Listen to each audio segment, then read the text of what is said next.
Wa man taraka saumahu li ghairi udrin min safarin wa maradin ghaira jahidin li wujubihi ka'angqala as-saumu wajibun alayya walakin la asumu khubisa. Jadi ini melanjutkan dari keterangan sebelumnya. Di keterangan sebelumnya kita sudah membahas bahwasanya seseorang yang mengingkari kewajiban puasa maka dia dianggap kafir. Seseorang yang mengingkari kewajiban puasa Ramadan maka dia kafir. Dan di materi ini, di kata yang saya baca tadi, ini menjelaskan seseorang yang tidak berpuasa tetapi dia masih meyakini bahwa puasa wajib. Jadi terjemahnya waman taroka, seseorang yang meninggalkan somahu, puasa Ramadan. Jadi domirhu kembali ke Ramadan. Li ghairi udrin, meninggalkannya tidak karena ada udzur. Jadi dia tidak berpuasa Ramadan, alasannya tidak karena udzur, tidak karena ada sesuatu yang menghalangi dia puasa. Min safarin, udzur itu berupa perjalanan. Jadi min ini namanya min bayaniyah ya, min bayaniyah atau min yang menjadi penjelas dari kata sebelumnya. Jadi kata sebelum min yaitu uzrin. Uzrin ini maknanya adalah uzur, dan maksud dari uzur belum jelas maka dijelaskan oleh kata min ya. Jadi kata setelah min ini adalah menjelaskan kata sebelum min. Min safarin yaitu uzur itu adalah berupa perjalanan, wa marodin dan sakit. Jadi perjalanan dan sakit merupakan dua dari beberapa uzur puasa. Dan orang yang meninggalkan puasa tadi, dia meninggalkannya tidak karena salah satu dari uzur-uzur puasa. Ghaira jahidin liwujubihi. Akan tetapi seseorang yang meninggalkan puasa Ramadan tadi, dia tidak mengingkari kewajiban puasa Ramadan. Jadi ghairu jahidin artinya tidak mengingkari liwujubihi, kewajiban puasa Ramadan. Liwujubihi domirhi kembali ke shaumi Ramadan. Kaan kola, ini contohnya ya, contoh orang yang meninggalkan puasa tetapi dia masih meyakini kewajiban puasa. Kaan kola as-shaumu wajibun alayya, seperti seseorang yang mengucapkan as-shaumu wajibun alayya, puasa wajib saya lakukan, hukum puasa adalah wajib, walakin la asumu, tetapi saya tidak berpuasa. Jadi dia mengatakan bahwa hukum puasa Ramadan adalah wajib baginya. As-shaumu wajibun alayya, puasa wajib saya lakukan, walakin la asumu, tetapi saya tidak berpuasa. Orang yang berkata seperti itu maka bisa, dia ditahan ya, dipenjara atau ditahan. Bisa artinya ditahan. Jadi kalau hukum fikih yang biasa kita pelajari di pesantren itu, orang-orang yang dipenjara, yang termasuk kategori kriminal itu, dia tidak hanya mencuri, tidak hanya melakukan hal-hal kriminal yang menjadi undang-undang kita ya, tetapi termasuk kriminal syariat adalah seorang yang tidak mau berpuasa. Tidak berpuasa tetapi dia masih meyakini kewajiban puasa.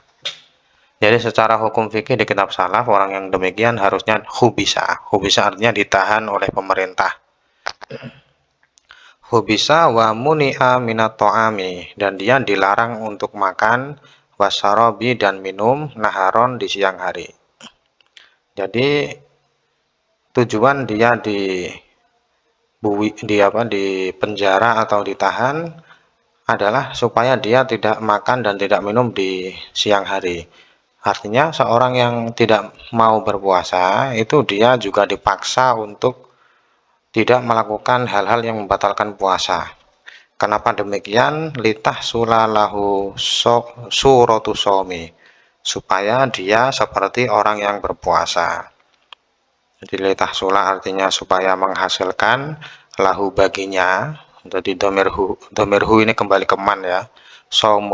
Suratu shaumi, bentuk puasa.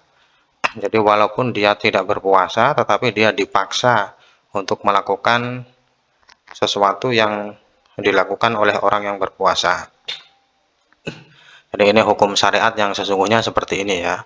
Orang-orang yang tidak mau menjalankan syariat harusnya pemerintah memaksanya untuk tidak melakukan hal-hal yang membatalkan puasa. Dalam artian dia dipaksa agar menyerupai orang-orang yang berpuasa.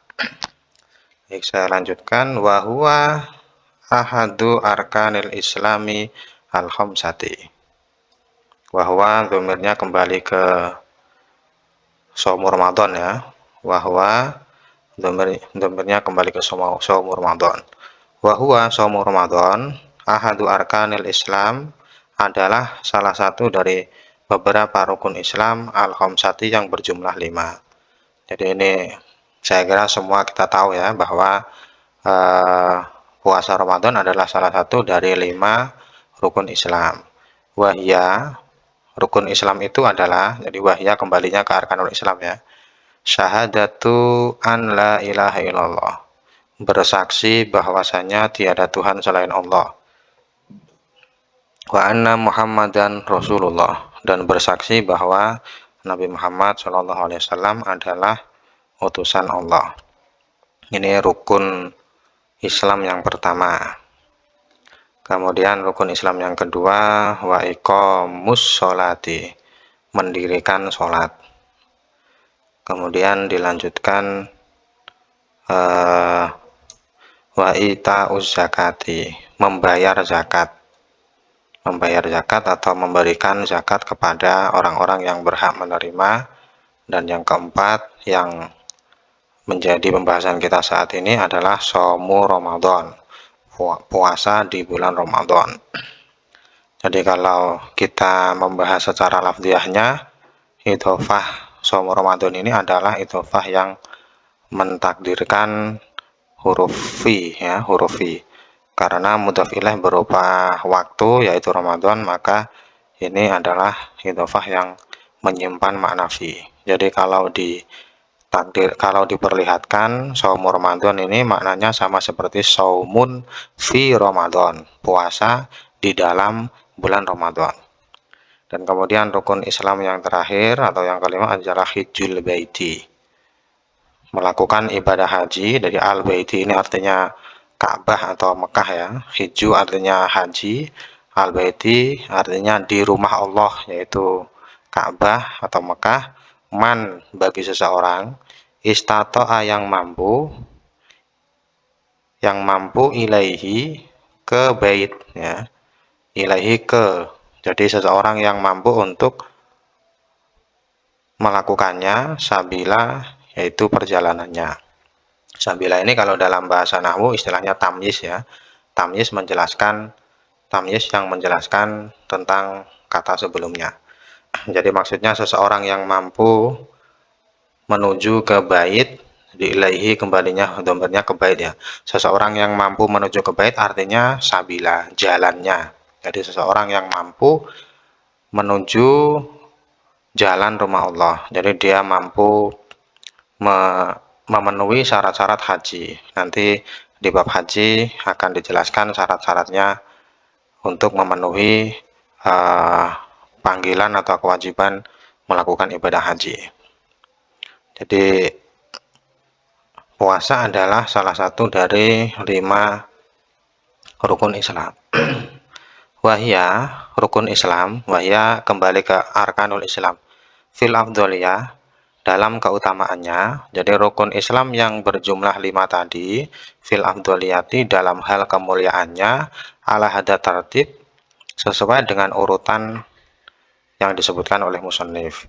Jadi kalau ada pertanyaan ibadah apa yang paling utama, ibadah apa yang paling afdol dari 5 rukun Islam, jawabannya adalah keutamaan rukun Islam itu adalah sesuai dengan urutan yang disebutkan oleh Rasulullah SAW atau urutan yang ada di kitab ini. Jadi syahadah ini urutan pertama dan yang paling utama. kemudian disusul oleh melakukan sholat. Jadi urutan yang ada di kitab ini adalah urutan sesuai dengan keutamaan dari 5 rukun Islam.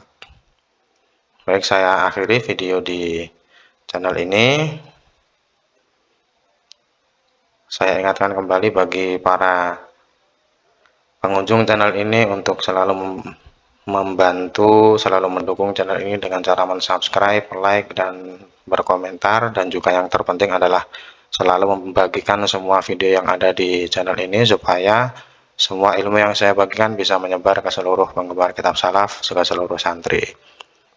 Dan apabila ada pertanyaan, ada koreksi keterangan ataupun apapun, silahkan tinggalkan tulisan para sahabat di kolom komentar. Insya Allah bila tidak ada halangan akan selalu saya tanggapi komentar semua dari para sahabat. Sekian dari saya, sampai jumpa di video selanjutnya. Akhiru kalam, wallahu yuwaffiquna fima huwa ridhah. Assalamualaikum warahmatullahi wabarakatuh.